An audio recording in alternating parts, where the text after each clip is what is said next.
Hey everybody, welcome to Morvix on the Move.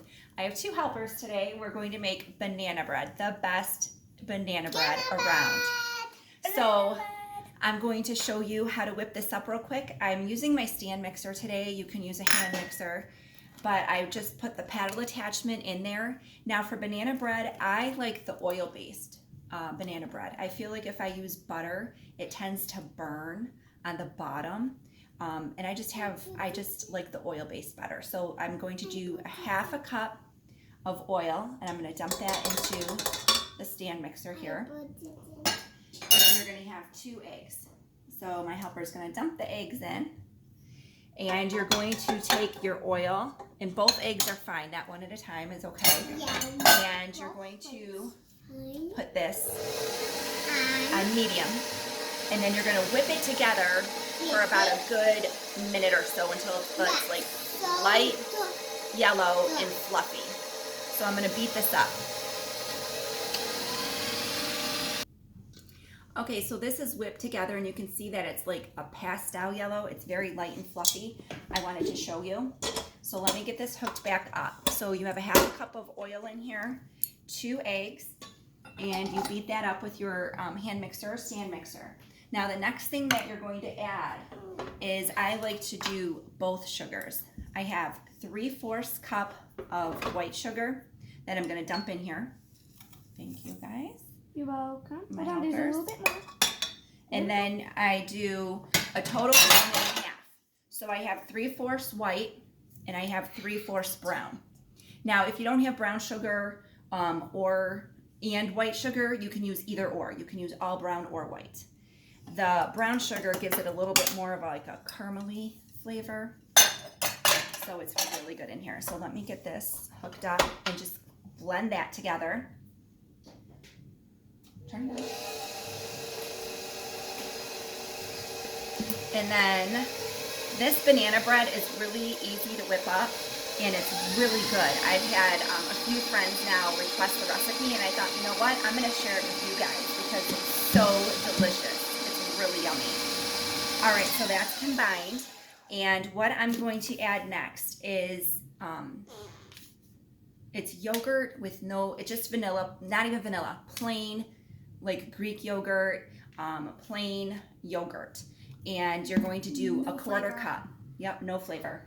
And if you don't have the yogurt, you can do a 1/4 cup of sour cream or a 1/4 cup of buttermilk. You really want to get like the tang. That's what we're looking for. It's sort of like that pop ingredient that's like a surprise, but it adds a lot of moisture to these, and it adds a very nice flavor. So I've got that in there, the yogurt. Bingo. Okay. All right, let's mix this up now.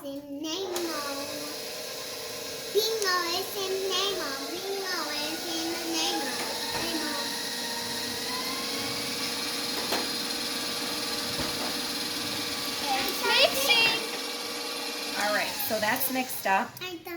Stop. Now, another ingredient that I add to mine that is not in normal banana bread is I love pumpkin. Like I love pumpkin spice, like, you know, like pumpkin chai tea, like all that kind of stuff. So I add just a hint of pumpkin spice, like 1/4 teaspoon, and then a half teaspoon, a half teaspoon of cinnamon. If you like more cinnamon, you can add up to 1 teaspoon. So a half a teaspoon of cinnamon and a 1/4 of pumpkin pie spice is what I'm going to add to this right now. Can you open that for me? So that's a 1/4 of pumpkin. And then cinnamon is going to be a half. Good job. I always measure over my sink so I don't dump too much in there. I've done that before, and then you have to start over. Your whole batter is ruined because it's too cinnamony. And I'm going to add 1 teaspoon of vanilla. And then I'm going to whip this together. And then once this is incorporated, I'm going to take my flour, and I have 1 3/4 cup of like all-purpose, just regular white flour in here, and I mixed in 1 teaspoon of baking soda. So let's go ahead and mix this real quick, the spices. Did I add the vanilla yet? Yeah. You added the vanilla. Okay. So that was 1 teaspoon of vanilla. Now I'm going to go ahead and add the flour. Again, this is 1 3/4 cup of flour and 1 teaspoon of baking soda. Okay, let's mix it. Mix it up. Yeah. Now for your bananas, I know this is loud, I'm sorry. For your bananas, what you want to do is you can do 2 different things. You need 3 1/2 bananas that are like really ripe. So the mushier, the better. Like really, if they look disgusting, it's probably the best for banana bread. So I like when I do my bananas like chunky, like have chunky pieces of banana in my banana bread. So if you don't like the chunks and you like it smooth, what you would do is you would take a fork and you would mash this and mush it up almost until it's like a paste. Then you would go ahead and add that once your flour is incorporated. I go ahead and just throw these in my stand mixer. They're very soft, and I put that in there, and the paddle mushes it up, and it's chunky just enough to where I like it. So you have an option there where you can keep it like chunky and just let the mixer mix it up for you. You can chunk it up and mash it up slightly with a little bit, or you can make it to a total paste. Totally up to you. 3 1/2 bananas. These were smaller, so I'm doing 4. I had 4 that I needed to use. And you're going to put this in there. Now today, I have my oven preheated to 350 degrees. And you can definitely do banana loaves, banana bread, but we are making banana muffins. And it's Valentine's Day coming up. It's close, so we've got our cute little Valentine's wrappers. Last week, I made 3 dozen banana muffins and a loaf of banana bread that was left over after scooping, and it was gone within like 4 days. My children like annihilated Less it. than 4 days. So good. Like I gave some to the neighbors. Like my husband, he gave some to his crew, like work, and everyone was like, "This is the best," and it really is the best.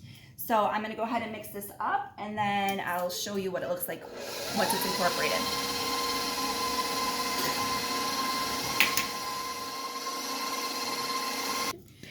Okay, so we got that mixed up, and you can see what that looks like. It's a little bit on the chunkier side, which I like. If you don't like those chunks in there, again, mash those bananas like a paste. So I take a ice cream scoop, like this little scooper, and I'm gonna go ahead and put this into my muffin tin. And I'm gonna fill this, and I'm going to put it in the oven, 350 degrees, for about 22 to 26 minutes, depending on your oven. And then they are going to be delicious. So I just wanted to share with you guys this recipe because I've had requests for it, and it is so good. That secret ingredient, whether it's the sour cream, that yogurt, the non-flavored yogurt, just plain, or the buttermilk, really makes this delicious. So I hope you try. Feel free to share. Feel free to subscribe. I do lots of videos about homeschooling. I'm homeschool for kids, and I do lots of recipes. So like, share, subscribe, and thanks for checking in with Morvix on the Move. Have a great day.